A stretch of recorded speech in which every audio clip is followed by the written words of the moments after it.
Hey, y'all, welcome back to More Than the Title, man. I swear, when that theme song come on, you gotta go, man. I feel like my superhero music.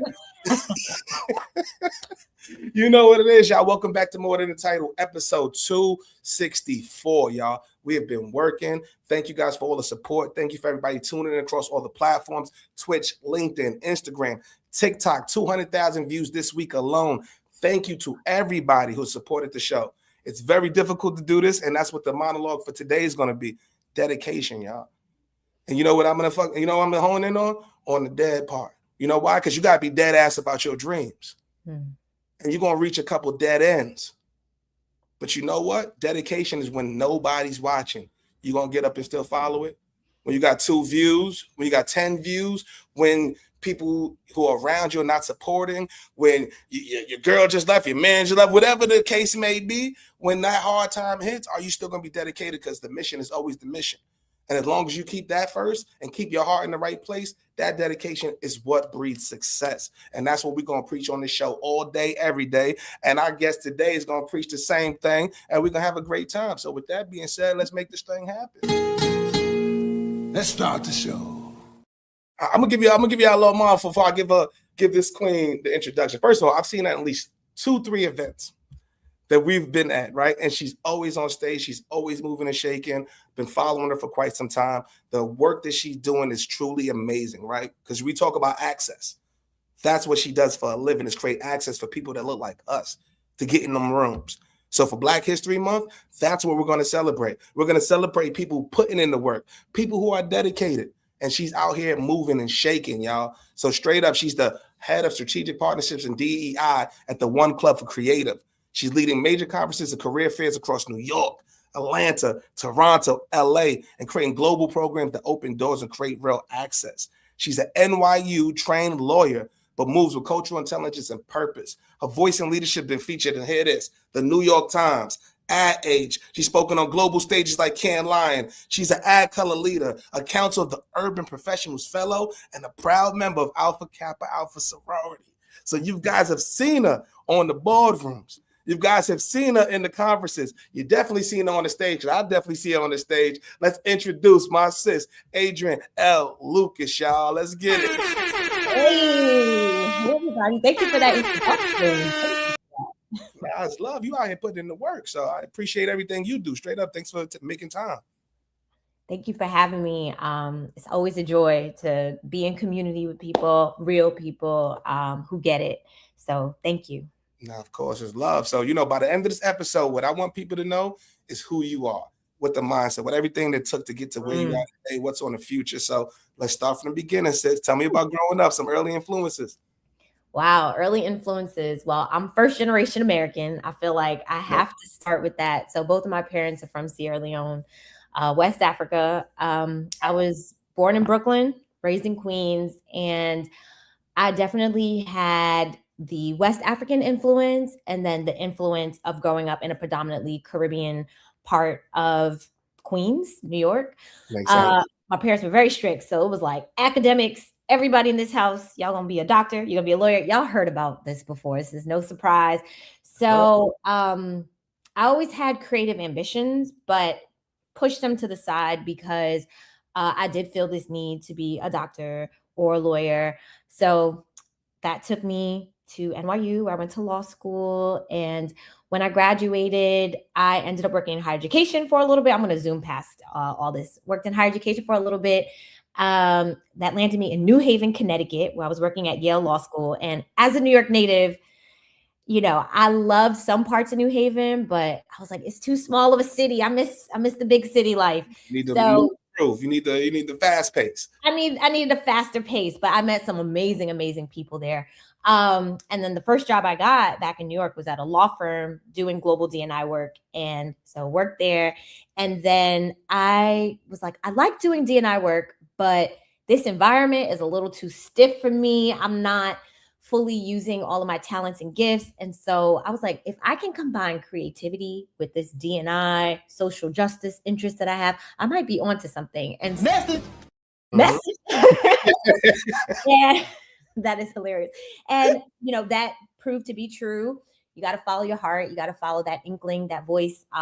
So that has led me to the One Club for Creativity. I had no idea what the One Club was, transparently speaking. I was like, what is the One Club? I only knew law firms and institutions of higher education. When I applied, I was like, what is that? But fortunately, I had a friend. She was a designer. She knew about the One Club. She's like, no, it's like, it's a thing. It's all about creative excellence. Yeah, it's the one. Like, okay, let me interview.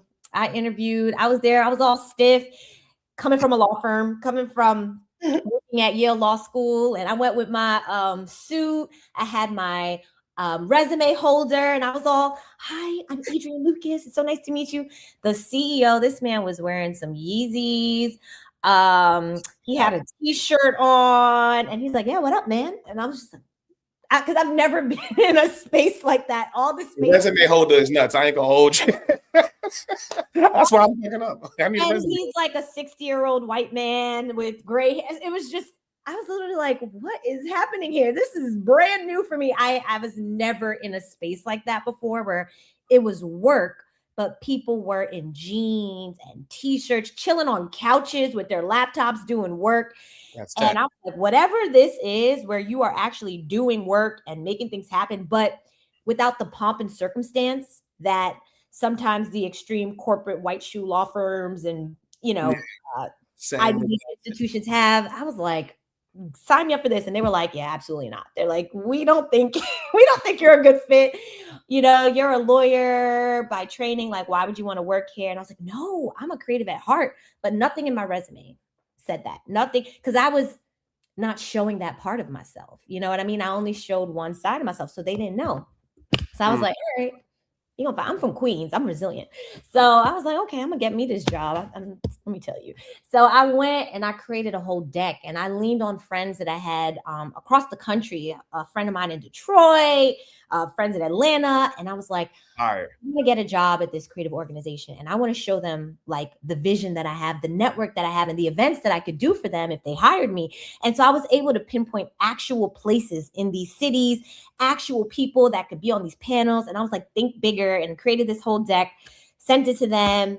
Long story short, ended up getting the job. And to your point, doing things in Toronto, doing things in Atlanta, doing things in LA. So it wasn't even just fluff. It was like things that I really wanted to do because I was passionate about it and bringing it to life because I cared. So, facts. Yeah. I caught the bet on yourself part. So first of all, if you're just putting a blind deck, you're putting in the information, you're putting in the work, they could easily take it and not do it and execute it with someone else. Right. So the fact that you was that, like that's a real move. You know what I'm saying? If you get that, like, then it shows who they are, right? Because if they would have done that. But they said, no, I see potential in her and all that. But I also want to bring it back to the beginning, though. We're going to get back to the One Club. I want to get back to the business. I want to talk about Mama Love, Pops. You said your parents, they migrated from Sierra Leone, right? Like, yeah. What is that like? What are some stories they tell you that influenced your life to help you be? What's some gems they gave you and how they come over? What's that story? Oh my goodness! Oh well, I can't imagine. Well, my late grandmother, she came over on a boat, actually, and she had just a suitcase, like the equivalent of $40 to her name. It was that type of situation. My mom came here and my father, they came here for college. So they came when they were a little older, like 18 or so years old. My mom went to college in Detroit, actually. And so it was so interesting for her because being African and then being in Detroit during like the civil rights era, and she didn't understand racism the way that the Black American experience, understands racism. Like American racism is different. But when you grow up in a country that doesn't have that same history of racism, you kind of come here. My mom was like, what? But all people knew was like, listen, you look like us. I don't care where you're from. You've had protests. So my mom, she was out there protesting too. She didn't even know she was learning. She was like, okay, cool. Like, I'm protesting. And she just went right in it as well. Like, she just knew, listen, there's a problem here. Whatever I could do, I'm out here protesting as well.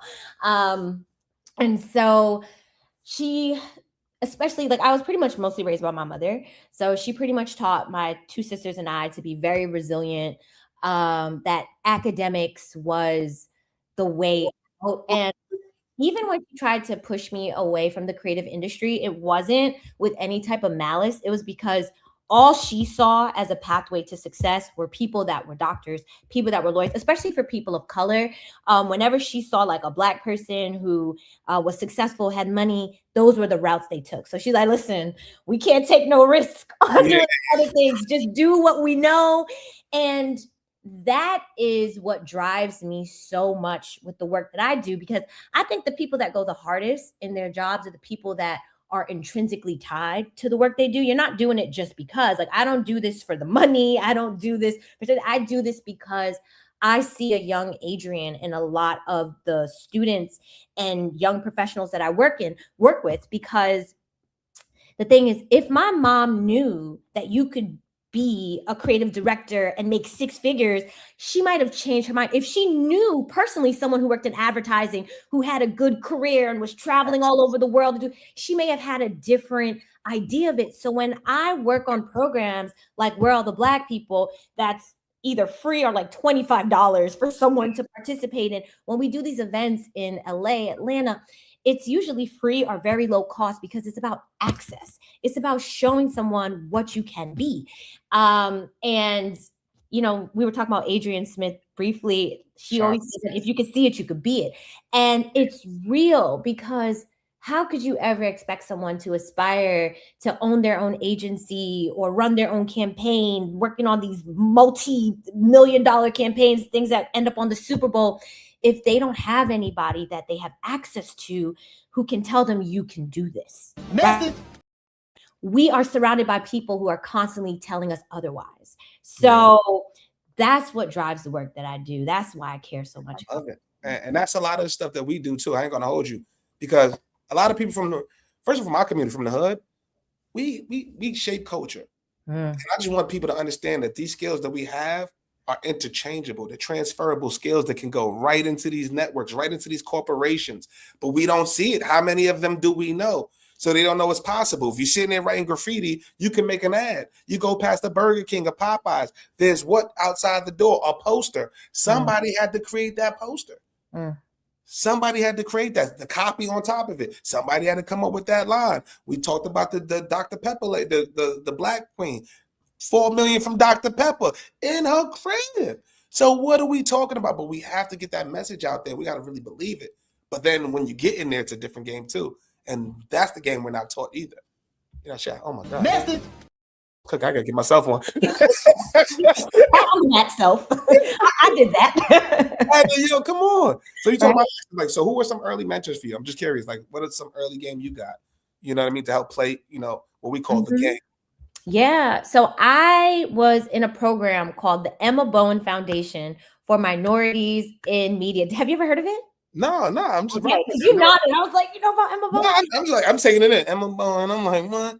And funny story, I don't think I've ever shared this story in an interview before. So you asked the right questions to get, you know, the answer. But I was going to college in Pittsburgh at the time, and my interview was in New York. And you know, when you're in college, you don't have a lot of money. Like my mom told me, listen, you have to use your academics to pay for college. I can't pay for college for you. So I'm on school on scholarship and everything like that, and use my little work study money to fly from Pittsburgh to New York for this interview for this program. And so there was a woman there, Sandra Rice, and she was an executive, I want to say at CBS, but she was also a leader of this Emma Bowen program. And she was tasked with finding the students to be part of it. So essentially, once you're accepted, you're in until you graduate from college, and you have an internship at a news station all 4 years. So you don't have to keep applying for a summer job in college. You got it. Once you make it in, you're good. And then whatever your salary is, they match it and give it to you as a scholarship for college. So, right. Well, hold on. Right. You said they matched the scholarship too, and that you get? Yes. And the program still exists. So if anybody here is watching and you know a young person who's in college, about to go to college, the Emma Bowen Foundation. Yeah, we're gonna have to, I'm gonna find a link and I'm gonna put it in the description, y'all. If y'all need to know what's up with that. Like, for real. So I was super young, you know, didn't know about interviewing skills. And so Sandra Rice, and Sandra Rice is a tall woman. I'm 5'3". I'm really petite. Sandra Rice was tall. And so I remember just looking at her stature, her confidence, and I'm just like, wow, like she was just so regal. And so I just love seeing a Black woman like that. But I was also like nervous. And so she had, and this was, back in the day, over 20 years ago, a big old desktop in front of her. And I assumed that I should sit across from her. So there were 2 chairs. And so I sat in the chair that was across from her, but there was the big desktop blocking my view of her. But I was like, I'm directly across from her. That felt like the right place to go. So I sit down. She was like, I want you to stand up and walk out. And I was like, oh my God, what did I do? And she's like, and I want you to come back and sit in the other chair. Literally, Michael Jordan crying face, because I was like, I done spent all my money to come here. Like, I did not get this assignment. I failed. And so I was so nervous, but I kind of just also said, Adrienne, you did all this effort to be here. See it through. Like, see it through. And that's something that I still tell myself, even at this stage in my life, see it through. Even baby, screaming baby. Listen, even when it seems bleak, just see, because at that point, what I'm going to do, just go home. I spent my good money. I spent that effort preparing for this interview. She's going to hear these talking points that I was preparing, and she's going to hear me out. So I left, came back in, I sat in the right chair, and then we proceeded with the interview. And then she was like, thank you very much. It was nice to meet you. I said, thank you. And so this was also a time when, some people wrote handwritten letters. So I took the time to write a handwritten thank you letter as well. And even though I felt really dejected, I felt like I really messed up the interview, I said I was going to see it through. So I mailed her a handwritten thank you note, and I told her, thank you for correcting me and like all these things. And I ended up getting the internship. And I don't even think it was because I was the most prepared, but I think it's because she saw that grit, right? And that grit will go such a long way. And I don't even think it's necessarily something everybody has to be born with, but you got to develop that confidence in yourself. You kind of have to say, like, listen, like, I want this. And if you want it, you're going to go for it. So that internship really changed my life. So when you ask about some of the people who inspire me, Sandra Rice is definitely one of the first names that comes to me, because she showed me what poise was in corporate America. She showed me confidence. I never prior to that saw a Black woman in a suit like that who just walked around the office space with confidence, because outside of that, we are often taught to like shrink ourselves, like, oh, be happy that you're just there. Too loud, you're too this. And she knew how to enunciate, she knew how to carry herself. And I was like, one day I want to carry myself like Miss Sandra Rice. And so she definitely comes up as one of the first examples as a mentor for me. That's fine. That's fine. I didn't get my first mentor till I was 32. And who was that? Ken Gibbs. So he was the VP of BT at the time. Met him at a random conferences. I'm sitting there at work. I'm just I see him on the stage now, and just something random hit my head. It was like, I want to do what he's doing. Why am I not on stage? I could provide value, and that's what started going through my head. So I said, after that, he was talking to Lala Milan, the big influencer. Everybody get off the stage. Everybody run to Lala. I ran right to Ken. Was like, yo, what's up? What's going on, man? I would love to talk to you. Let me just chop it up. He hit me with the I gotta talk again over here, but follow me on LinkedIn. Hit me with the LinkedIn. I said, all right, bet. I'm going to fucking follow you there. Igged me for 6 months. Didn't say nothing to me. Igged me for 6 months. I hit him with an automated, the happy birthday shit that pops up on LinkedIn. With it comes with a little cone. Sent him the happy birthday with the cone. He hit me back, was like, yo, you get one day, one Friday, 30 minutes every month. My assistant's going to hit you with the email, da-da-da. And when that happened, I didn't know what to say. I got the VP of BET talking to me. Like, you know what I'm saying? I'm straight. Every month? Every month. And that's my brother to this day. Our kids know each other. We go barbecue. Like, that's my Can brother. I get a message? Can I get one of the message things? Hold on. But send the LinkedIn notification. I'm telling you. But it's value. But one thing, I tell my son this, my 17-year-old, right? Yeah. How do you, he asked me a question the other day. He was like, how do you like manage that relationship? But I'm like, value, success respects success. But there's also questions you ask, how intent you are in that moment, how present you are, right? Like, because it became to a point where it wasn't mentorship calls no more. It was like therapy for both of us. You know what I'm saying? I'm spitting some shit, and he's like, yo, you should do this, little bro, and do this and do that. Have you ever considered that? Yo, what you got going on, bro? Yo, I'm doing this and da-da-da. You ever thought about that? Oh, shit, I haven't. But now I'm bringing value. And now this is our getaway. And now this is our time to, because when you're in this space, especially when you're an entrepreneur, it's not so many people that you speak to that understand what you go through. That's right. Like I'm with my wife. I know you spoke to wifey earlier. Like she's with me seeing it. Yeah. I still can't explain how I feel on certain days. Yeah. You know what I'm trying to say? Because you're not going through it. Even though you're supporting me, you're going through it. You're my backbone. Yeah. But you ain't here at 9 o'clock in the morning when I got a TV, full internet, movies there. I'm tired as fuck. Don't Instagram scrolling. Don't want to do nothing. But you gotta back to the dedication. Back to that dedication. That's real. And I'm sure like he may have even remembered when everybody was kind of running to Lala. And Lala's super dope comedian, like all, but like remembering, okay, this person was hungry. Like he came to me, and then the follow through as well. And then the other thing, I told you I was in this organization called CUP, Council of Urban Professionals. There's a phrase that we have there called an ask and a give.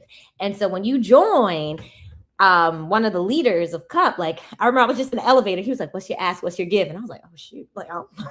And he's like, think about it. What's your ask? What's your give? And he's like, email me. Think about it. Email me. And so I say that because a lot of times, and what I'll see, especially with people that are just figuring out their way in corporate America or just what they want to do with their lives, it's like, give me, give me, give me. Right.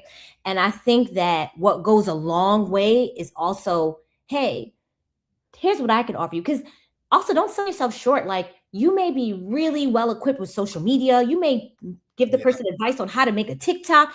You know what I mean? Like content creation, AI, all these things are at your fingertips because you are born into this, right? But also the person may say no, but it's just the fact that you were being selfless enough to just say, it's not all about me. I want to see how I can be helpful. That goes such a long way. And, you know, when people do that to me, oh, what can I do for you? A lot of times I don't even want anything, but it's just the fact that they even thought to ask me how they can help.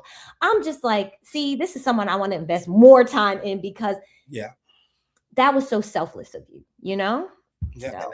That is so real that you say that. So then let's talk about that, though. I'm curious what you think. Well, how do we decide what ask for the relationship? Because you might only get one ask. Right? So that's something I deal with, right? Like, so we've had 264 guests on the show, some of them billionaires, millionaires, all that shit. I gave a story earlier today. I mean, yesterday with Don, was at a millionaire mansion. I might have $20 to my name. Worth the month. You know what I'm saying? My man's, we work in the event, we bring in value. He's like, yo, just come and chill. No, we're bringing the camera. Yeah. We're bringing value. So, but it's like when you're dealing with people of certain stature, it's what asks you're going to make. And me personally, my thing is I'm going to make an ask that has value for both of us, but it's got to be the right one. That's you know what I'm trying to say? Especially when you don't know what their problem or their need is at that moment. Right. So it's tough. So I'm curious, like, what advice would you give to young professionals? How do you approach that with some of the relationships you got? Yeah, it really is dependent like on the person. For some people, it may be, I would love an introduction to X, right? For some people, it may be, can I have 30 minutes of your time? For someone, it may be, can you look over my resume or this thing that I wrote or this business proposal I have? I would love your eyes. So it's going to be tailored to that person's skill. Like I'm not going to go to someone and ask them something that doesn't align with what they do and who they are. And then to your earlier point into our conversation, you best believe I'm following that up with how can I be of service to you? How can I help you? And I think the other key thing, and this is the through line to all of it, it has to be authentic. So when you ask that, don't let that just be a checkbox. And then I ask them what they need. Like you have to really mean it. Yeah. And if that means you have to lead with what your offerings can be, then do that, right? Like if it's like, I'm good at social media, I'm good at writing, I'm good at content creation, whatever that is, then go ahead and lead. Could any of those things be of service to you? You know, and sometimes what happens is, oh, I have a son, I have a nephew, whatever. If you can give them advice, do that. We in school, we get in school, period 4. We just giving them sauce on networking, relationship building, all that. You need that. It is key. And y'all heard this so many times before. Your network is your net worth. Like, I was just talking to someone yesterday who was asking me about going to law school and if she should go. And don't get me wrong, academics is important. It is great to know how to be well spoken and articulate. Yes. But equally as important, right? Yeah. Is anytime you're in these institutions, anytime you're out meeting people, caring about those relationships, following through with those relationships. Because I promise, like, there are people that I know that did not take academics seriously, and they're in the same rooms as the people who were the nerds and the people because right? Caring about, but I'm telling you, it will take you far. There's no need for people to be pretentious. Oh, I graduated. Yeah, but what does your network look like? Because that will also take you into places and rooms. And then again, layering on what we said before with authenticity, right? Mm-hmm. Like when you build a relationship, building it like, I genuinely want to meet this person. I'm genuinely curious. I'm not just doing it to check a box. I'm not just trying to like be able to say, oh, I know this person. You genuinely want to get to know them. You're genuinely curious about that person's path and what they do. That is critically important as well. Because otherwise people are going to see through that. You know, they absolutely see through it. But how many, you got to think about how many acts they get a day and all that. Yeah. With and all that stuff. I kept it so real. I'm gonna be honest with you, I didn't know what to say. So my mentor asked me, he's like, yo, what do you want out of this relationship? That's one of the first questions he asked. I had a whole deck created, all that shit. I was ready to kill him. I had a name. Boom. I was like, go crazy on him. Like, I just want our kids to play together, bro. He paused for a second. He looked at me and was like, because he hasn't heard that very often, if at all. Damn! He ain't say it though. I heard it. And so like that's the thing, right? They're gonna see through that. You got to be able to provide the value. Like for me personally, I'm somebody who I'm like, bro, man, the door was locked for me. I had to go through the window, straight up and down. I'm gonna get in that room. Yeah. What type of dedication? How bad do you want to be in those rooms? How bad? How bad? And sometimes it's just following. There'd be that little voice in your head that'll tell you to go.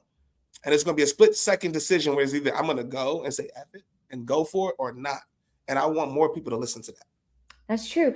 And I think like what you've inspired me to say as well is like, it doesn't always work out. Like, you know, like my Emma Bowen situation that worked out with me getting an internship. There were plenty of times where I also put myself out there, grinded and didn't get it. But there was a lesson in that for me. Like I was like, okay, well now I'm going to come harder the next time, or I'm going to learn from that.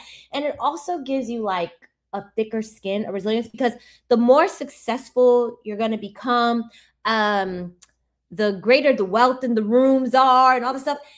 You got to get ready for rejection. You got to get ready for all that, because that comes with success too. Like even when I think about the most successful people, like in our culture and everything, it wasn't all wins, right? It's ups and downs, it's peaks and valleys. And that's a part of this game of life. And it's all right to lose sometimes. It's okay, because it's a lesson. It's all about how you look at it and how you frame it. And so I've learned to also like brush things off, and my recovery time now is much shorter. Like before I used to like, and now like, I'm like, all right, well, we're going to pick ourselves up. We're going to keep going, because, you know, that's life. And I think we also have to lean into that, because it's not always rainbows and butterflies. You know? No, it's a lot of rejection. So I'm curious, what's been, and I'll give you my answer. What was your toughest moment in this industry? What was one moment you was just like, damn, or, you know, whatever. What was one of your toughest moments that you still had to push through, and how'd you get through it? I think like one of my tough moments was, I think what we're going through right now. So I have a D&I title. I put 6.5 years of work into like building more equity into what Jimmy Smith created with We're All the Black People. And then to have, it wasn't completely unraveled, but I mean, the difference in tone from a lot of our partners was literally shocking. And, you know, we're trying to figure out how we do this without the industry support. And that has been hard, because it's like you spend so much years building something, right? And like supporting something. And then it seemed like almost overnight, even though I know it wasn't overnight. This was kind of happening for a little bit, but it felt like almost overnight. Yeah. It just, almost vanishing, and just the new energy that a lot of us are also experiencing in the workplace as well. Like, I think people that were bottling up their feelings because they felt like, oh, this um D&I is taking over right now. We have to be walking on eggshells and this, even though it's just human decency. But now those same people who are walking on eggshells, they're now comfortable again, and now they're doing these micro and macro aggressions. And so Yeah, I'm gonna that's say they showing their ass right now. I'm gonna they say are showing it, and it could look like being in a meeting somewhere with people yeah. from different companies, and them just treating you like they don't even know you. Meanwhile, you've met them, you've interacted, but they now feel galvanized to like do whatever they want. And so that has been I don't even want to say humbling, but that has been like an adjustment to see the change in tone and the But if it boldness. ain't a blessing, it's a lesson. If Yeah, it ain't a blessing, it's a lesson. You know what? Show me who the hell you are. that's it. Show me who you are. Now I know, because guess what? The pendulum always swings. That's it. Oh, and it's definitely sweet. Like, I'm already seeing the infrastructure of the administration crumbling. You're already seeing people starting to point fingers at this. So it's only a matter of time, right? But I just want people to like just keep that same energy. Though they won't keep that same energy, but like just keep that same energy. And Marcus Garvey, he had a quote, and it wasn't this exact quote, but he was pretty much saying like he preferred the KKK in a lot of ways because at least I knew how you felt about me versus people who pretend to be an ally, and because those are the worst ones, because you can disarm yourself, right? And you can let them in and tell things about yourself. But at least if you know where you stand with someone, it's like, I actually appreciate you. As crazy as this, I appreciate you more for telling me how you really feel about me, so I know where we genuinely stand. That's it. Hey, and pretend this, and I let you in, and I think we're on the same page, and you're really undermining me on the back end. Yeah, and just checking the box. Yeah. So let them come out, let them show us your true color. And we're gonna take notes. We are taking notes. And but let's give them context though for people who aren't in the industry. I'm gonna tell you right now, during COVID, when George Floyd murder happened, right? Like, I'm telling you right now, the performative work that was happening on social platforms, specifically LinkedIn, because I'm one of the LinkedIn OGs, sis. Like, that's how I got all of this shit. I went from like, I'm gonna get in the rooms, I'm gonna go on LinkedIn, I'm gonna sit on my couch, put my hat, my hoodie on, I'm gonna talk marketing, I'm gonna show you what it is, and you rock with me, you don't, you do. That's right. And we grew that thing. We $2 million in sales right from there. No inbound, no outbound, all inbound. They like, I want to work with this guy. You know what I'm saying? So with that being said, it's like, it was so cool to be in the industry at that moment. Yeah. The opportunities were abundant. We were getting higher pay. We had options. We had different tone in the conversation. And then you see the shift. So I just want to give the people the context. Imagine that 4 or 5 years ago, then to see this just abrupt shift, like boom. And then all the original problems that people are dealing with are coming back into play. Ageism, racism, sexism, or any ism. It's a lot of isms. All the isms. All the isms is out there. The isms. And all right. That's real. I got to get into this bag real quick, because this is what always makes me think of. We are constantly being gaslit as people of color, as Black people specifically. Like, that makes me think of even like the Reconstruction era, where like we got these freedoms after slavery. Oh yeah, you could do this. We had these Black politicians that were getting elected, and then insert Jim Crow. And it was just like taking it back. And obviously very, very different struggle that we're in right now. I'm acknowledging that, but it's more just like the boomerang, right? And it's just like every time we take those steps forward and we're getting some type of progress, it's like, it was too much. That post George Floyd era, and it wasn't even like we were reaping things that were unwarranted. We were just getting a fraction of what has been, just a fraction of what we deserve. And that just had people up in arms. And it was like, absolutely not. We have got to stop this. And, project, all the things that ensued after that. But it's crazy. And the thing that I think about is us as Black people needing to strategize and think like, how do we want to deal with this so we're not reacting and allowing these things to happen? Like, what are we going to do? Because like we can't keep doing this boomerang thing, you know? Like, what can we do? Because it's hard. It's hard to see the children impacted by this. It's hard, and even watching older people who are like, never in my days would I imagine that I would see things like this happening again. You know what I mean? In a different form, but it's painful. It is so painful. It's opening so many wounds in our community. And I'm like, what are we going to do? Well, I'm going to keep it real. I'm going to ask you on the air. We can do something about it. I've got 264 executives on speed dial. Yeah. 90% of them are Black. Yeah. Why are we not together? Yeah. Why are we not having conversations? Like we do it siloed. That's correct. And you know what I'm trying to say? Like even though like people like Adrienne, like I love Adrienne, I love Inkwell, but it stands for what I was doing, me and Cousin was doing. We were going up to people. It was like, yo, I love the conversation we had, but don't Varnell Hill me afterwards. Don't hit me. You know what I'm saying? Don't Varnell Hill me and hit me with the motherfucker. Did you miss me? Hit me with that shit. You feel me? Are we gonna work together or we not? Do you have not have a play? Like if we just having a sip, let's do that. Yeah. Let's not act like we're gonna do everything in our power to help each other and we're not on that. And I'm not saying a lot, everybody's on that, but there's a few people that aren't on that.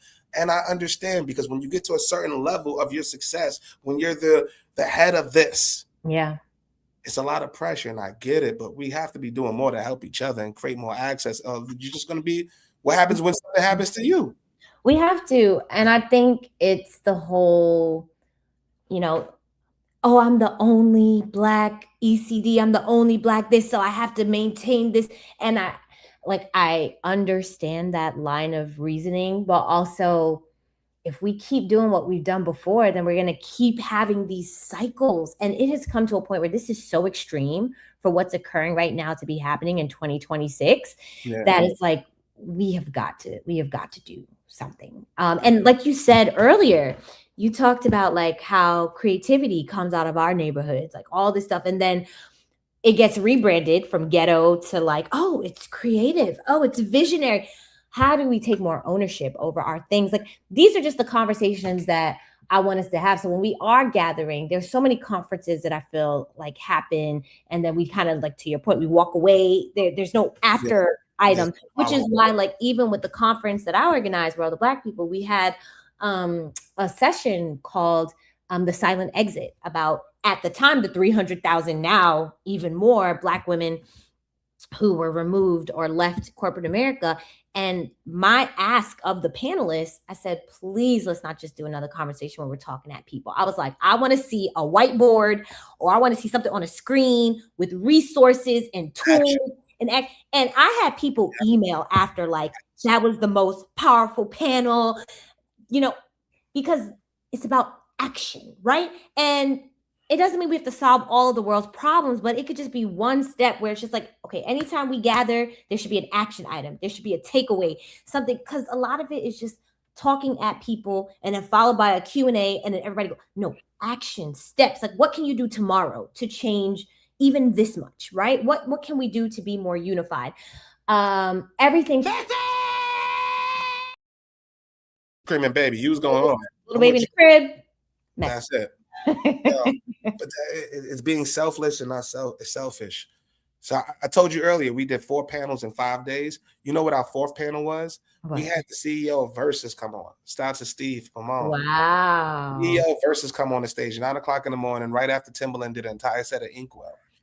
And we was like, what are we going to do? We told Adrienne, get 2 members from CCDC. Get 2 members that you really like. That's been grinding. Yeah. Bring them on stage. They're doing the interview. Wow. They're doing the interview. And I found out one of the dudes, Omar, he was his first time on the stage. Same thing with Derica. Shout out to both of them. Oh, CCDC. I'm a CCDC alum as well. Right? Like, so imagine that. It's like, yo, no, shoot your shot, bro. Yeah. It's your stage. Being selfless, not selfish. And we just got to do more shit, man. We have to do more. But when we do, the people who do make the sacrifice, the Adriennes, the Waltz, the Black Weeks, all of them, you don't get fully behind the shit sometimes. Yeah. And that's the problem. So I'm hoping to change that. I'm gonna scream their voice to the, you know what I mean? I'm gonna everything they do, and I'm gonna be out there. They giving me an opportunity. Yeah. This shit work. Like Yeah. I'm just tired of the bullshit. And if you ain't doing nothing to help it, that's gonna come out too. What's in the dark gonna come out to the light. Always. And it's only a matter of time. So it's all bleeds, like what we were talking about before, the authenticity, being real, like all of that. Yeah, it'll all come to the light. What's one, because you do a lot of speaking engagements, what's one joint when you was on stage and you had like a mama I made it moment? What's one of those for you that you was like, I can't believe I'm doing this right now? A mama I made it moment, probably like the first time I got to go to Cannes. And again, that was through CCDC. And it was a moment because I applied initially years prior, like a year prior or something like that, but the pandemic shut everything down. And so then I applied again. And, just being in the south of France, like a young Black woman from Queens in the south of France, and just this like yacht row, all these, and I'm just like, wow, this is amazing. And then having the opportunity to go every year again since 2022, that has been life-changing. And then the other moment for me, I'm gonna have to say, was being in the New York Times. That was big. And then like my mom picking up the New York Times and like, oh, I found it. I see your picture. And, just seeing her face. And it was a moment for me, yes, but really it was full circle moment.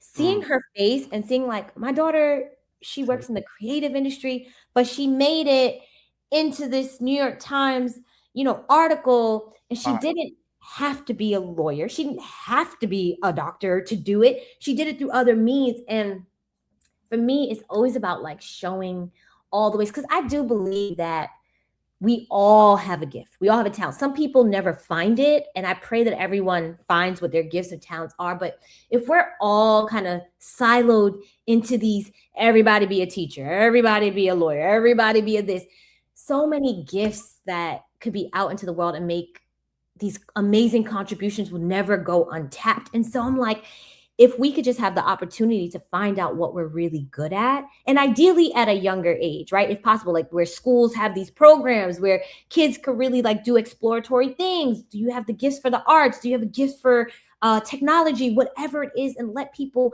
explore their natural knack. And we need more of that. We can't all be the same thing, But it's who's gonna take the risk, sis? Who's Yeah. gonna take the risk? That's why we started with the dedication. So I'll tell you, sis, I don't know if you knew this. I was one of the first employees at Cannes.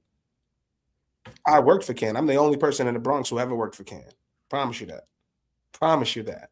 So when I'm 24 doing that, but guess what? At 18, I could have went and been the board of ed. My mom's assistant principal. I could have had the layup. Went right in the system. Bam, boom. 40,000 right out the gate. $50,000. I could have been a school aide or something like that. Wow. What ATLA taking that? Right. You know, my mom just said, nah, I can't. That's y'all. That's y'all thing. Wow. I gotta find me. I'm sitting there in Starbucks, waking up. We used to hustle. When my son was born, I was sitting there working at Starbucks, the Pan Quotidian. I'm waking up 5 o'clock in the morning, setting the store up, serving bagels, making coffee. I'm right by the hospital, do-rag on, little hat like this. I got your coffee soon as it's on the table. I know exactly what time you punch in. And I was the best fucking barista you could think of. But I had to keep grinding and doing.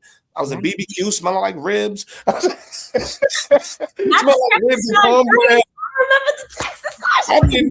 Hard to bring that shit on the table and bring that shit to your table.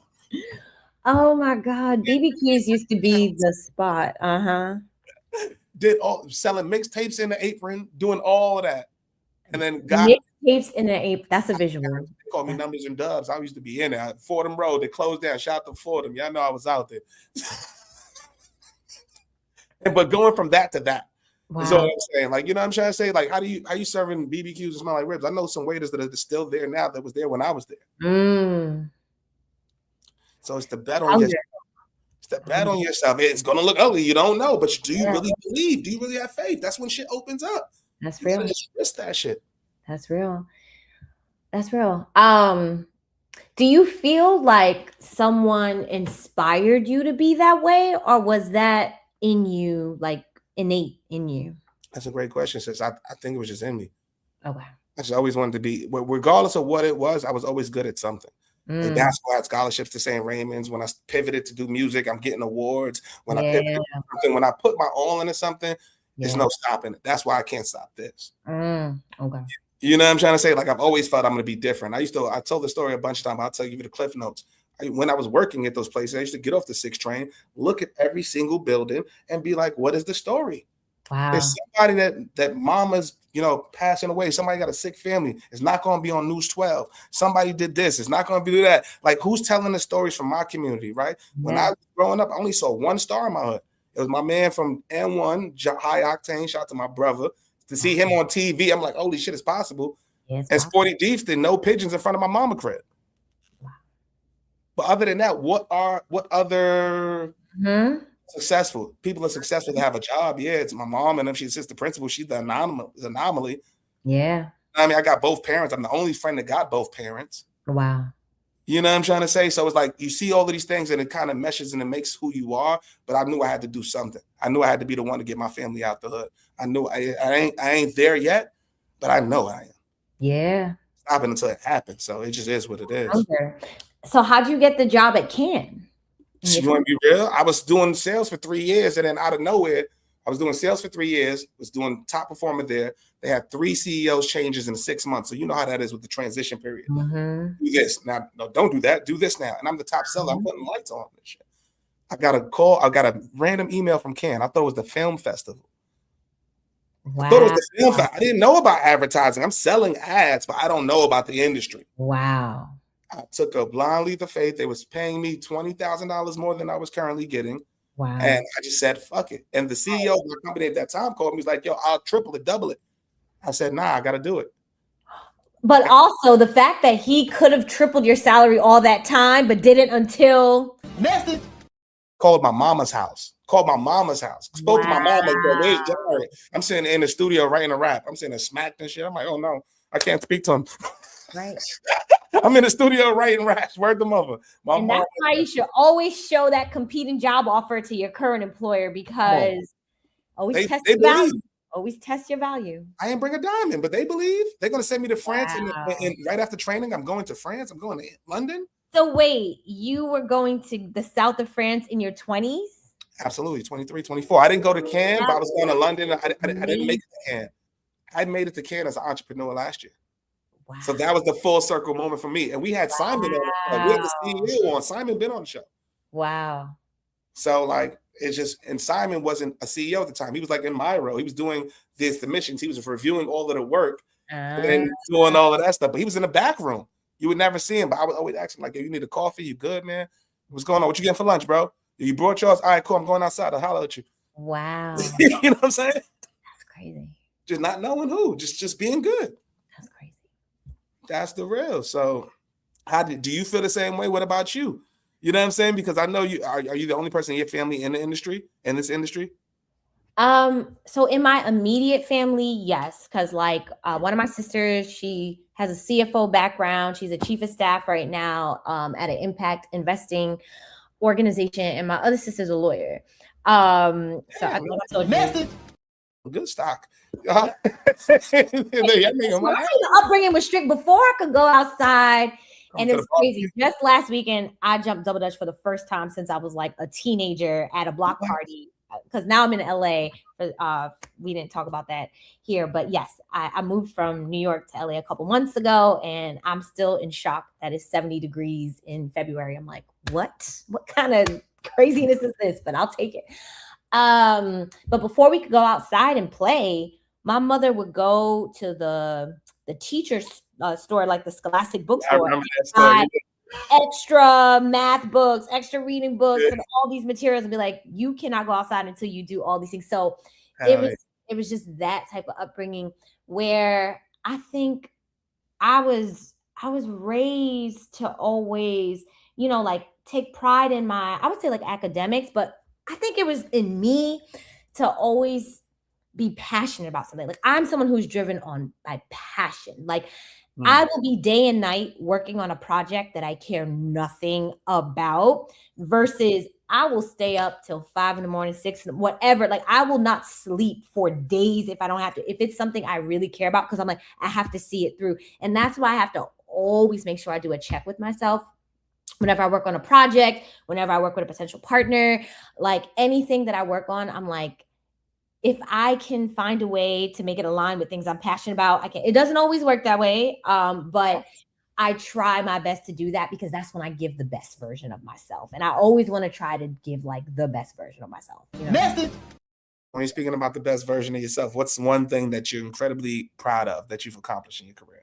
What's the one thing that you're like, if somebody had to tell you right now on the resume, they'd be like, give me one thing. What's the one thing that you're like, this is me and this shows who I am? It was walking out. Like it was walking out when I could have went down a path that was like completely designed for me, where it was like, all right, and now you're gonna go work at a law firm, like actually doing the associate, for years and do that, all that. And I was just like, you know what? The passion is not there. And I think saying, all right, there has to be a way to align social justice. There has to be a way to align creativity. There has to be, and like literally just taking that moment for myself and saying like, how can I bridge this? How can I make this stuff work? And it was like following that voice, and I had to pound the pavement. I remember going to all these networking events. I met Tasha Gilroy, who's like the head of D&I at VML. That's a full circle moment. So that's actually worth talking about because I was going to all these networking events. And even when sometimes I would feel a little like shy about it because I didn't know a single person there, and I had no experience in like advertising and marketing at the time. So I was really going, people were speaking a language that I didn't really know very well, but I just kept showing up. And I went up to Tasha at the end of a panel that she was doing. I want to say it was for ColorCom that they were hosting at the time, VML YNR. And I went up to her and I was like, you have the job that I would love to be in one day. And she was like, all right, email me. So I followed through. I emailed her. And then she was like, okay, come on this day, this time. Let's do coffee. We went on this day, this time. We did coffee. She like told me about all these different organizations for people of color and advertising. I'm writing it down because it's all a new language for me. Again, that wasn't my training and background. So I'm like hungry and I'm like, okay, then I'm researching all these things and trying to sign up for all these programs and going to all these events. And there was no particular job at VML that was open at the time or anything, right? Which is fine, right? Because again, we do these things out of genuine curiosity. Like I was genuinely curious. I just wanted to learn. But check this out. Years later, when I was applying for the CCDC program, and then I got the notification that I got it, VML sponsored me. Tasha Gilroy selected me to be her person for that. Message. Never, like I would have never known years. Like when I met her, I was genuinely like, I love what she's doing. I want to be like her. When I had the coffee chat with her, it wasn't for a particular job. It wasn't for a particular opportunity. I was just trying to learn from someone who I thought was doing it the right way and who I was. And then years later, that's how I ended up going to Cannes. That's fire. But you know what she also did that's important? She made sure that, first of all, she gave you the confidence to shoot the shot at other people that look like you. Right. That's more important than anything too, right? Because you know that, if this happened and then lead to this, I'm shooting shots. I'm Steph Curry from half. You shitting me? I'm shooting from full court. Like, literally. It is what it is. Like, and that's what it is. Like, so I'm curious too, though. What made you start and develop your personal brand? You could have been in the role, but you also outside. Like you also got a brand. You also so what made you start that? Yeah, that's so interesting that you say that because I've had a couple people say that to me. I don't know if it was done intentionally. Because this is the thing, like when I speak, if I post anything, it has to be real, right? Like I don't tear anybody down, so I'm not gonna like speak about like anything specific, but like sometimes you'll see posts where it's like, I went to grab my coffee from Starbucks. You know what lesson this taught me in life? And I'm just like, bro. Crazy over the years. And listen, if you got to meet a quota and post on LinkedIn every day or whatever it is, then more power to you. But for me, I feel like whatever I put out into the world, it has to just like really represent what I stand for, what I'm doing. And so I guess I unconsciously created a brand for myself where every time like something comes my way, I'm thinking like, how do I feel about this? Does this feel like, do I feel good about this? Does this feel like something, that aligns with who I am? Do I think it's going to be helpful to people? And I think that that's how the brand started to develop, but it was not done intentionally. I didn't sit and say like, okay, this is what my brand is going to be. Because really, and I hope this makes, the brand is me. The brand is like Message. Adrienne, a young woman from Queens who like put herself into the creative industry, was like, I'm gonna be here. Like, okay. And I try to be a resource to people who are aspiring to break into, like, that's just me. And so it's me saying yes and no to things that don't align with that. Because if I don't feel good about it, if it doesn't feel like it's aligning with the greater mission and purpose, it's like, I don't need to do it. They're like, I don't want to be aligned with that, That's so crazy you say that. People pay good money to come up with a good brand on LinkedIn. And I've never heard somebody like, you just did it, like you just started posting. Yeah. Like I was more intentional. It was, I was tired of making fucking 100 emails or 100 calls a day to try to get you on the phone with me. It was like, how am I going to get you to come to me? And if I get you to come to me, how do I scale the personality? That was the mindset. How do I scale personality? How do I get people that look like me? And I realized the stat that was important on LinkedIn. Out of 750 fucking million that people are posting, 750 million people on the platform, only 3% post every day. 3%? 3% nowadays in 2026 is more up to about 6 to 7%. Wow. But the fact that it doubled, more than doubled though. Because there was people like us in the beginning. When I was on it, I saw 5, 6 people and I knew all of them. Because we were the only ones on the feed. We're the only ones on the feed. I see Walt, there's Madison, there's this one, there's that one. Is like LinkedIn is so powerful. LinkedIn is so powerful. It's put me in rooms I can't believe. I'm telling you, everything started from LinkedIn. Everything. And that is one thing about living in this time that I will say, amidst all the craziness that's going on, that I would say I'm so grateful for. Like, we are just a fingertip, like a couple keyboard things away from anybody globally.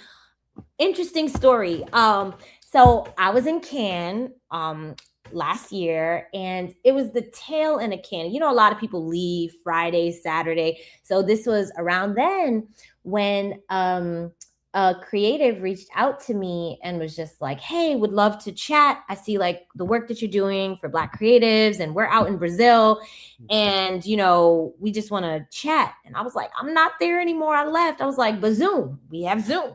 Like, let's hop on a Zoom. So we hop on a Zoom, and they tell me about this dinner called Jantar Preto, like the Black dinner in Portuguese that they host, and they get the top Black creatives from Brazil. So there was somebody from Vogue there, glamour, journalist, and like, when I tell you, just the dopest people. And what was so, well, let me backtrack. They're telling me about this dinner from the past 2 years that they hosted it. And I'm just like, that sounds amazing. And I was just joking. I was like, I would love to go one day. And they were like, you would come? It's like, I would pull up.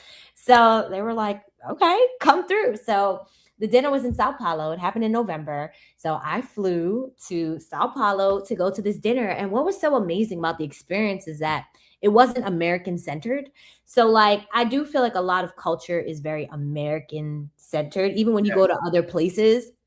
And it was nice to kind of just be somewhere and everybody speaking Portuguese. And, they're not referencing a whole bunch of American artists and everything. It is rooted in, and that was so dope. And it was like Black Brazilian culture. So it was just, and just to see people hugging, embracing, and to see people at the top of their game across industries. Like, I literally was in heaven, but that connection was made at Cannes, and it was made just through an Instagram message, that happened while I was in Cannes. And just the way that we can just connect right? And even us, we connected about this podcast on social media. So it's like there is so much power that we have and connectivity that the opportunities are endless. And so for people, you don't even have to be young. For people at any age that are just like, I want to do this. I want to connect. Just reach out. And some people may never respond. Okay, that's fine, cool. But there's a billion other people out there.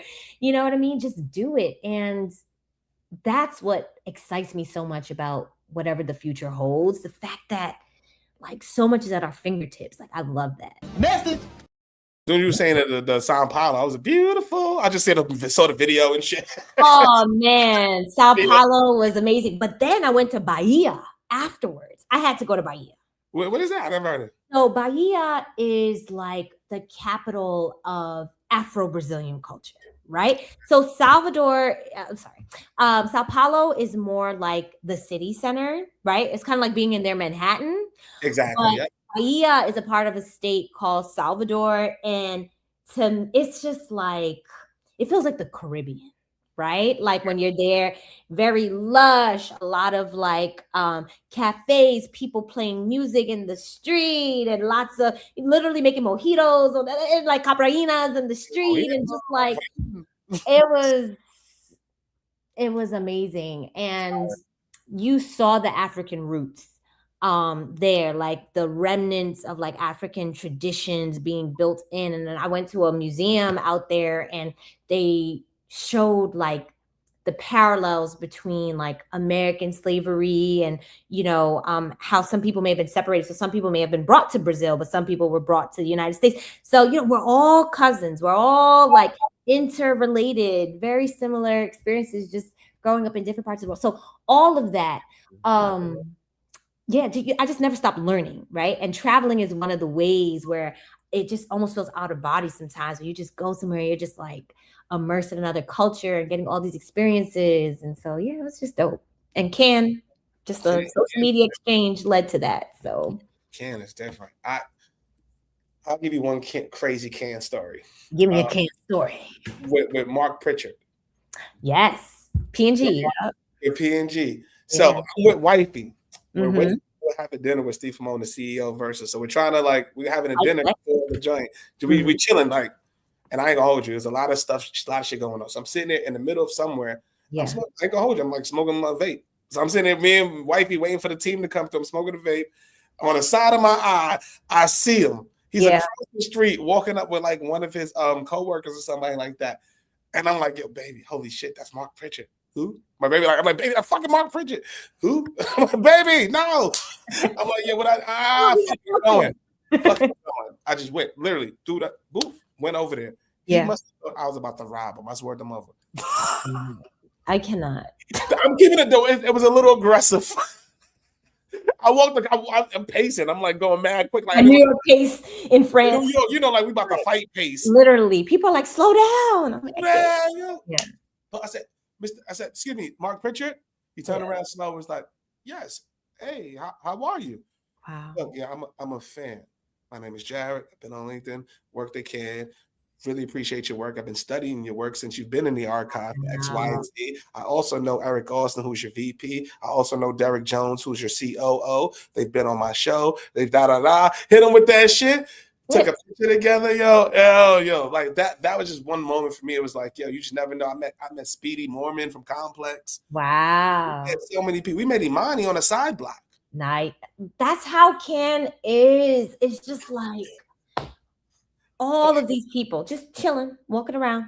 So wait, what was Mark Pritchard's response? So like when you're sitting here, I had this person on my podcast. I know that, like, how did he respond? He was just like, first of all, I think he was shocked and also like impressed too. So it was kind of a little bit, it was like, I wasn't expecting this. This is cool. I do like that. Oh, you clearly know Eric. Oh, wow. Yeah. Wow. Okay. Like he knows his stuff like this. Right. Yeah, like this wasn't just no random. Mm-hmm. Let me say this. Okay. So one, I always check myself.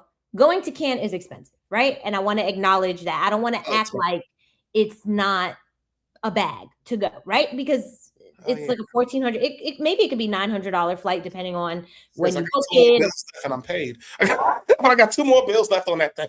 That's what I'm saying. So like, it's not cheap. And then the Airbnb or whatever place you stay at, it's not cheap. So I want to just start off by acknowledging that. However, if you go and you're hungry, right? That $3,500 investment, whatever it ends up being total, could literally bring in millions. Absolutely. Right? Like, if not more. Connections you make can be invaluable. Can't even put a price on that, because you literally can just walk down the street, like you said, and just have access to people. I remember just grabbing pizza with my friend. Literally, this was my first can, so I literally had no idea what was what. I had, I heard stories, but you still don't really know until you know. Exactly. All these executives just in there, you just grabbing pizza. And what better way is there to really network with someone than like organically over just pizza, over just you like, everybody's just more chill, everybody's more calm. And the other thing I learned about Can is like, you don't always have to talk business in that moment. Sometimes in that moment, you could just get to know someone as a human in that space. And when you get back, then you could talk the business, but build that rapport.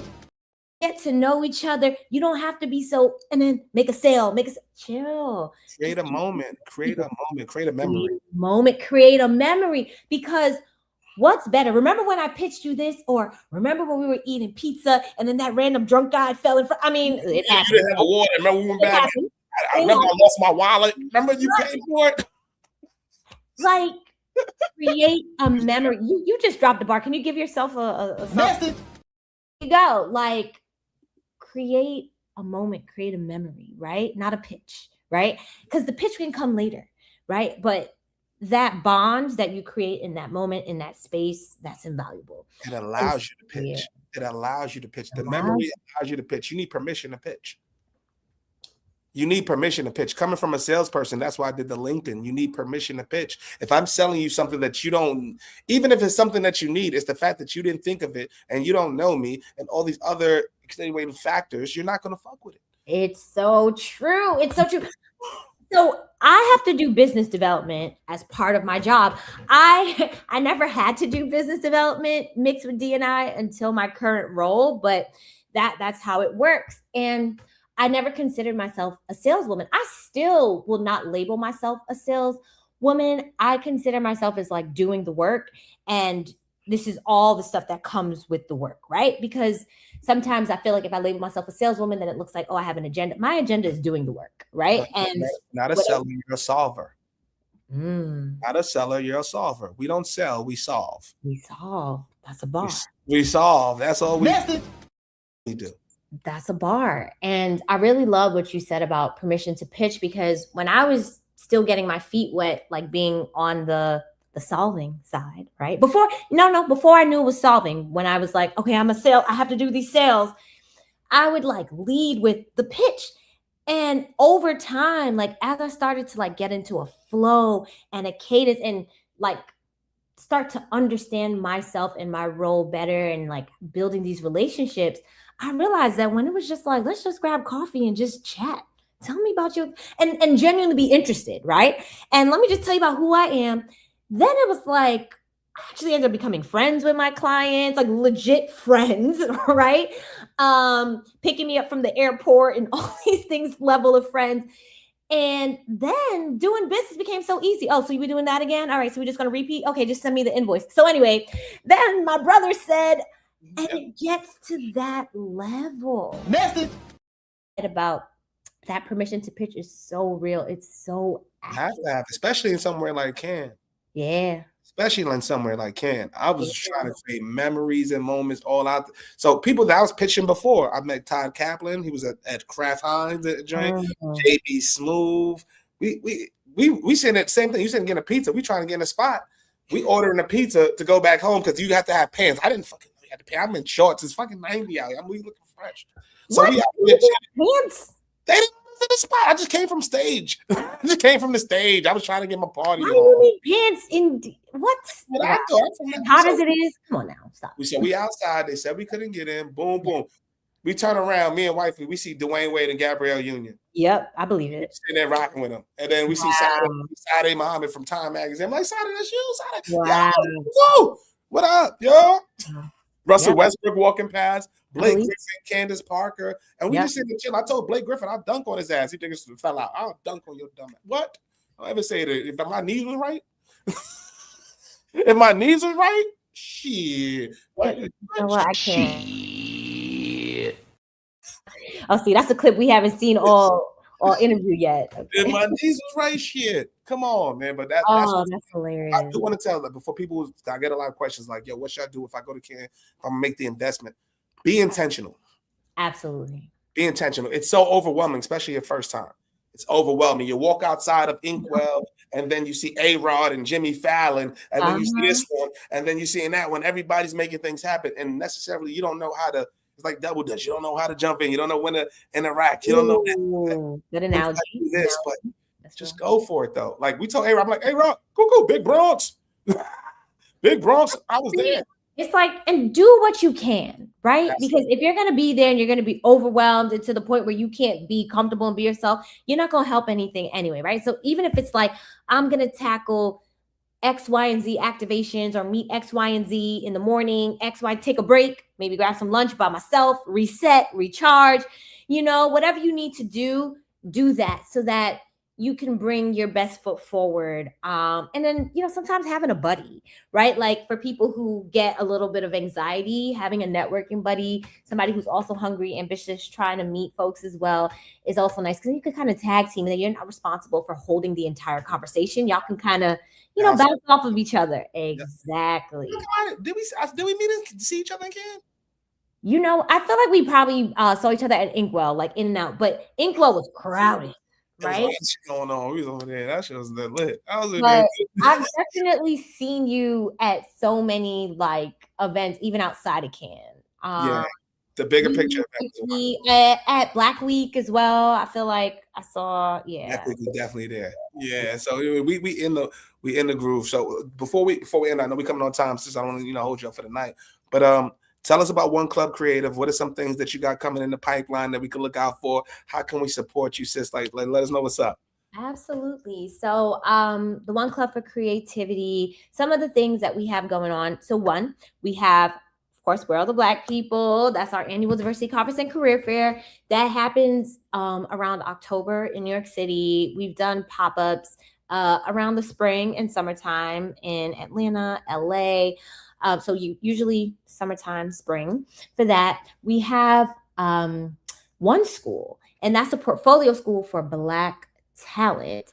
It's virtual, but we have hubs in Atlanta, LA, the UK, Chicago, and it's a 16-week online program at no cost where you get the training to be an art director or copywriter. And then your teachers look like you and they're working professionals with experience. So you're not getting someone who learned about advertising like a long time ago and they're not brushing up their skills. Someone who's at an agency, at a brand right now doing the work and they look like you, right? And so that's an amazing program that we have. We also have a program called One Creator Lab, which is for people who are interested in being, creators and working with agencies. So that's also another way to get good money, right? Going in-house and partnering with these agencies on content and supporting their clients with that. And that's also a free program as well. And so I would say those are some of the key programs that I want people to have on their radar. Because my main thing is programs and organizations like the One Club, people who look like us often don't know about them, right? And it's often like you have to be in the know. And so I have made it my ministry, my purpose to scream at the top, to spread awareness. I'll post on my socials. I'll post on LinkedIn. I'll post everywhere. I'm like, this is happening. This is happening. Just show up, learn about it. If you don't want to join One School or OCL or whatever, you don't have to do it. But I just want you to know it happens, right? It exists. And these free opportunities to change your life have happened. I know someone who graduated from One School and went from, having a regular job to making six figures, working in copywriting after graduating from One School. And One School's free. So we're free. take all this debt on, because that debt from higher education is not a joke. You know what I mean? You're 45. It's not a joke. So anytime, and that's where I'm really pushing people. Like if you could get a scholarship, if you could join these free certificate programs or anything like that, do that if you can. If you want to also go to grad school, do that. I'm never going to tell someone not to, but just in this economy, when free things exist, just exhaust the free as well. You know what I mean? Yeah. That's right. So please, sis, send me all the links whenever you get a chance. It gotta be tonight or not. Just send me the links. I'm gonna attach it to the episode just so we, they have the visibility. But what I do want to say though, sis, you got a resource here. You got family here. All right. So when you do New York, you need something. If you need anybody to talk to, I would love to tell my story to some of the up and comers, whatever it is. You need us to bring the cameras through. You need us to get some content. You need us to build awareness with you. Whatever it looks like, you just let us know. All right. You just let me know and we got you straight up. So I want to tell you, this is Black History Month. I'm honored to have you on the show. Been watching you for a while. I've seen you working. I've seen you put in the work in real time. Just want to know, I'm proud of you. Keep fucking grinding, keep shining, straight up. You know what I'm saying? That's why I wanted you on the show. Thank you. No, I appreciate everything you, Wifey, the whole team is doing. Thank you for honoring me. Thank you for having me. And I also want to be a resource whenever possible. So let's just help each other and keep this thing going. Brick by brick, step by step. So y'all heard the story. First of all, you heard the story. Our parents came over here from Sierra Leone, y'all. Right. Came over here, first generation American, right? Parents, his mom was saying, you got to be a doctor, you got to be a lawyer. Even though those are good paths to take, you know what she said? I'm going to bet on myself. Right. Going to bet on myself. That's the reoccurring theme. Go for it. Risk it for the biscuit. Do it. Don't risk have regrets. Risk it for the biscuit. And I don't want to end this without saying I don't regret my education at all. I do think it's been helpful. I will never regret education. I think it's just a yes and mindset where it's like you can do more than one thing, right? If you wanted to. You can. But the fact is that you had the option. You understood that you have the option. Yeah. Some of us feel like we don't. Yeah. I know brothers right now on the block that I haven't seen them outside of Bronx. Yeah.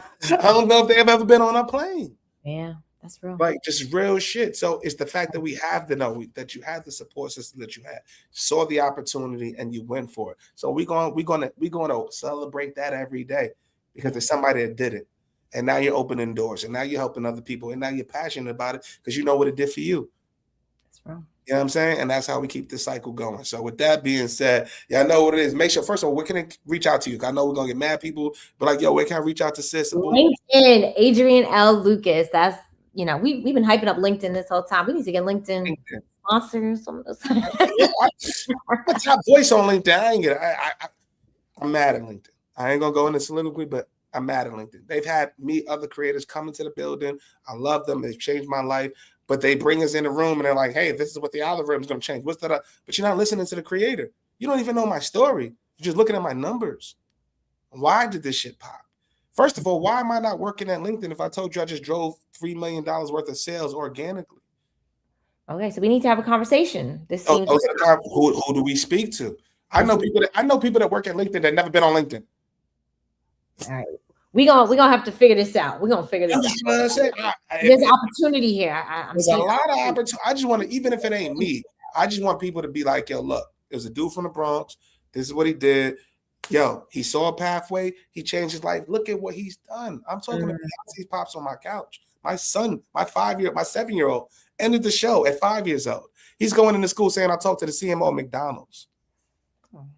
That's what this is about. Amazing. That's gangster. So do it. That's gangster. Nobody can write our story but us. Whew. Nobody. So that's what this is for. This is what the celebration for Black History Month. We're gonna celebrate the people doing it, the ones that done it before us. And this is Adrienne Lucas, man. You seen her. She's out here putting the work, man. She's out here doing it. If you're gonna reach out, show grace. She's out here moving. She's working. She will absolutely respond. I promise you that. Absolutely. But give her grace. You know what I'm saying? We all going through it. Thank you so much for having me. Thank you for this. This conversation was so good. Like you said, you talk about therapy and all that. You just get to kick it. So thank you so much for having me. It feels great. Great way to get the long weekend. I'm gonna plug you in too, sis, because Tuesday I got the 40+ Double Dutch Club coming on. Pam and Katrina on the 17th. They're coming through. They do tours all around the state. I think they've been in LA. They got a movie on Tubi. I'm gonna send it to you. Tuesday.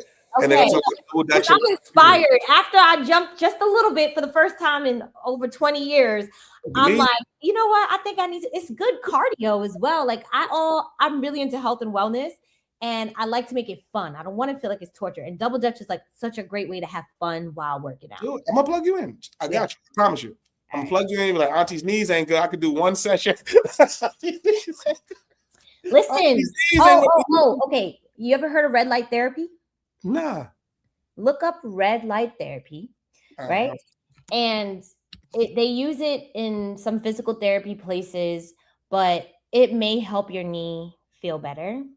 It can help with things like inflammation and joint pain and things like that. So you literally would like put the red light in front of your knee for 15 minutes, 20 minutes, like every day. And it helps lessen the pain.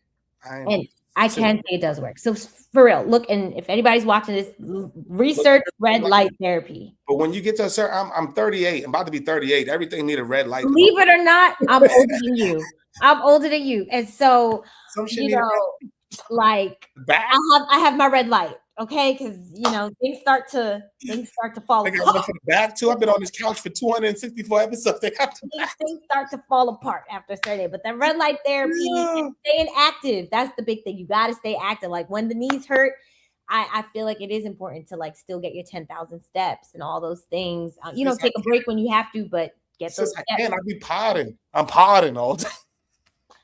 Look into red light therapy. Look into it. I promise. I'm gonna look into it. Y'all, the knees is coming back. After I'm young. We out here. You already know what it is. More than entitled. Check out to everybody on the check-in. You could have been anywhere in the world. You were rocking with us. Shout out to the comments on Instagram. Please, Instagram, come to YouTube. I can't see your comments. I gotta keep switching back. You'll be saying some shit. It was 10 minutes ago. I can't see it. I'm doing Dola. Give me some grace, y'all. But I love y'all, man. We're gonna see y'all on Tuesday. 40 plus over Double Dutch Club. Wednesday, we got Joy Allen Altiman, the former CMO of Saucony, pulling up. And then we've got Mike King on Thursday, the only black man I work for to help me get a bag. And we're going to talk entrepreneur talk. We're going to talk boss to boss talk and what we're going to do. And I'm looking forward to it. But I love what I do. I love you guys. Sis, we love you. Keep grinding, keep shining. Episode 264. And we out of here. Let's do it. Out of here. Have a good night.